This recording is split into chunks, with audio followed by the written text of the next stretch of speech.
Spider-Man Homecoming stars Tom Holland, Michael Keaton, Robert Downey Jr., Marissa Tomei, and is directed by John Watts. And this is it. Spider-Man is back at Marvel. The joint custody between Sony and Marvel is seeming to work out. We got a Spider-Man movie in the MCU. He was introduced in Civil War briefly, and I was very excited. I like where this is going. I think with his own movie, he could be the best Spider-Man ever. And what we get is Peter Parker is struggling. His life balancing it between wanting to be a superhero Spider-Man. He wants to be an Avenger and having to be in high school. He's only 15 years old, so he's got to do homework and take class and all these different things. He's got a lot of obligations. Balancing his life is hard. And then Batman, Birdman himself, Michael Keaton's here as the Vulture causing trouble. Spider-Man's got to deal with it. It's a neighborhood scrap. It's one of the more interesting parts of the movie is the fact that this is a low-stakes type of movie. It's not huge world-ending stakes again. They did something nice. They toned it down. It's more personal because you don't have to destroy the world every single time. You know what? You can if you tell a good story, the stakes don't have to be really high. It can be personal and you can still really care and be really invested. So I really appreciated that right off the bat. Not to mention we do in fact have possibly the greatest Spider-Man on screen so far. It might be a little too early to commit to that. This is only his first movie, but I have strong feelings, very positive feelings. Tom Holland's performance as Peter Parker and Spider-Man, fantastic. He's naive, he just wants to go and help people, but he's smart, he's likable, he's a charming nerd. I really like Tom Holland's Peter Parker, he's great. The just excitedness he constantly displays where he's meeting Tony Stark, he's got a new suit with all this cool tech in it. He's just excited about everything. There's something about him that's just very likable. And as Spider-Man, he is great. He's the right balance of lightheartedness and quippiness. It's just a really great Spider-Man. There's a few things that I don't necessarily care for, like his suit. There's some tech involved because it's developed by Tony Stark Iron Man.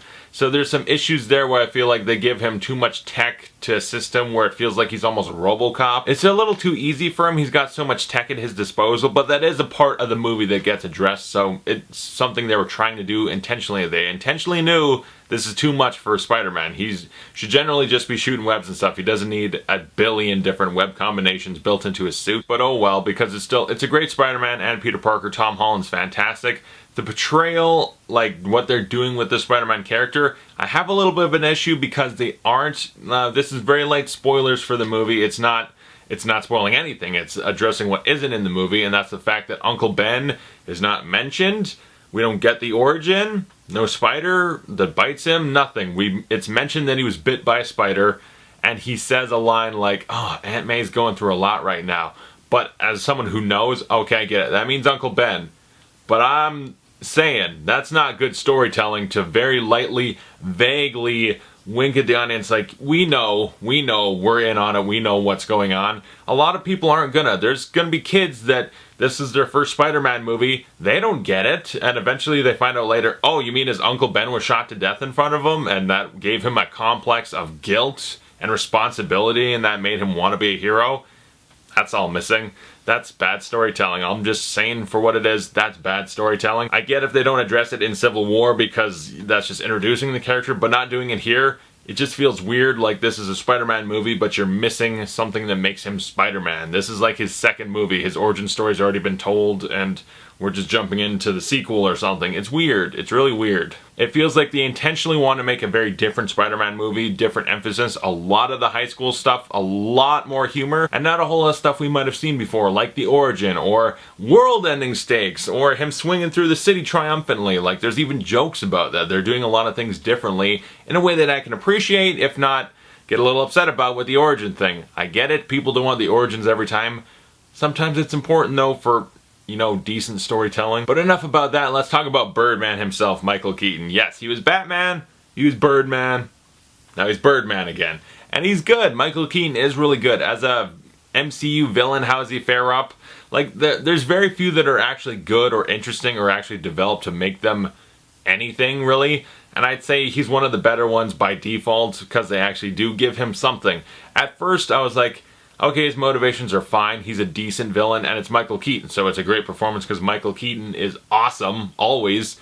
But, was that enough driving him? I wasn't too sure. And then towards the end of the movie, they add something, and you're like, okay, now he's awesome. Now this is interesting. Suddenly him and Spider-Man, the whole conflict becomes way more interesting, and it's just a cooler character at that point, and I liked it a lot more. So towards the end, they really they amp it up and suddenly Michael Keaton becomes awesome. And then everyone else in the movie, let's quickly go over it. Like Marissa Tomei as Aunt May, good, if not barely at all used in the movie. Robert Downey Jr., I was worried he was going to be like Iron Man 4, Spider-Man Homecoming. Like, I was worried they were going to be sharing the movie and fighting over it. Thankfully, he's not in it too much. It's a Spider-Man movie with, like, some cameo appearances. I was happy about that. He's not getting his own movie stolen from him, thankfully. His friend Ned is really funny in the movie, a great sidekick. They get to play off each other, so it's not constantly Peter Parker monologuing to himself in his head. He gets someone to bounce ideas off of and talk to. And there's a lot of fun humor that comes out of that. Some other characters, the love interest is good, if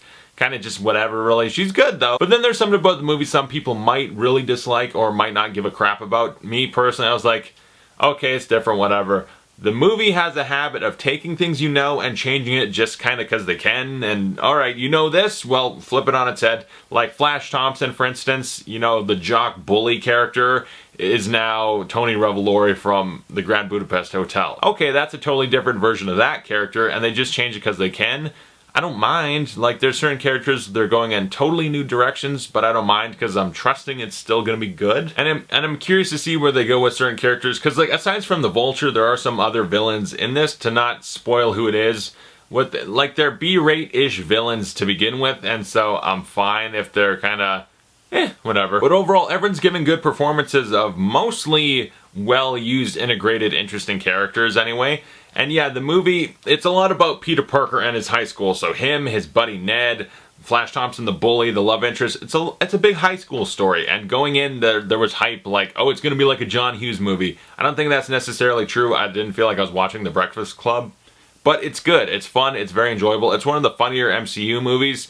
And yeah, there's a lot of Peter Parker. We're really getting to know him, even though his main drive of guilt and responsibility, that's not there. We're really getting to know Peter Parker. It's not just about quick, get him in the suit, have him do cool shit. At times, that's the more underwhelming parts of the movie is, okay, we gotta do some action. Sometimes it's good, and sometimes it's a big hot mess of discombobulation, and I'm watching, I don't know what's happening. There's a big climactic battle in the sky where good luck following it. There's so much being thrown in your face, and it's just a mess, and I don't know what's happening, really. It's bad. It's poorly staged. Sometimes the action's good, but the emphasis is really on the comedy and the drama of, like, Peter Parker in high school, figuring out who he is, a coming-of-age story as a superhero, which is nice. You know, it's missing the whole guilt complex and responsibility, but we're still getting like someone who's driven to want to be a hero and stuff, so he's still likable. But it could have been even better with the actual character arc of Spider-Man and the lessons he actually learns that are important and make him who he is. It would have been even better with that, but he's got to balance an occasional fight with the Vulture with all his high school shenanigans, and it's fun, it's entertaining, it moves pretty well, even if it is a pretty long movie. You know, I had to watch it twice. The first time I watched this, there was a little demon seed bastard baby child that had to sit in the theater and cry during most of the second act and make noise, and no one would do anything, and I should have got up and smacked somebody. I should have, but I didn't. So rewatching it, I was able to really judge the movie for what it was. After the first watching, I couldn't actually judge this movie for anything. I had too much clouded thoughts of wanting to kick a baby into the front row. But watching it a second time, I can say it's a long movie, but it flows pretty nicely. It's very entertaining. The movie never drags. It keeps going. It's a lot of fun. It's very entertaining. It's a solid Spider-Man movie. It's nothing great or amazing. This isn't the greatest Spider-Man movie. This isn't the greatest superhero movie, but it's a really fun time with a character I love like Spider-Man, my probably second favorite superhero ever. So do I have some high standards of what makes it great or what should be a great Spider-Man movie? Yeah, because like from a certain age, from at least since the Tobey Maguire movie came out for a couple years there, Batman Who? I was just all about, I want to shoot webs and swing around. That's what I wanted more than anything. I love Spider-Man. And this movie, as a Spider-Man fan, I can say, is good. He still deserves better. They can do a lot better than this, but as a starting off point to build on and eventually make a great movie, it's not a bad way to begin. I would give Spider-Man Homecoming a B+. It's not the greatest Spider-Man movie. Some people did say that. They're wrong. Go look at the first two Sam Raimi movies. They're better by far. But Tom Holland is probably the best Spider-Man, I think we can say. I think Tom Holland strikes a great balance of having the great Spider-Man and Peter Parker, and they go nicely together. He probably is the best. I want them to do better stuff with his character, but he's great. And that's good enough for now. They can do a lot better. I really, as a Spider-Man fan, I hope they do a lot better. But overall, a very fun, entertaining movie that's just very enjoyable. And I had a good time with it. And that That's kind of what counts mostly. Okay, it's not a high mark of what a superhero movie should be, but it was really fun. Comment below, tell me your thoughts on Spider-Man Homecoming, and thanks for watching. I'll see you guys later.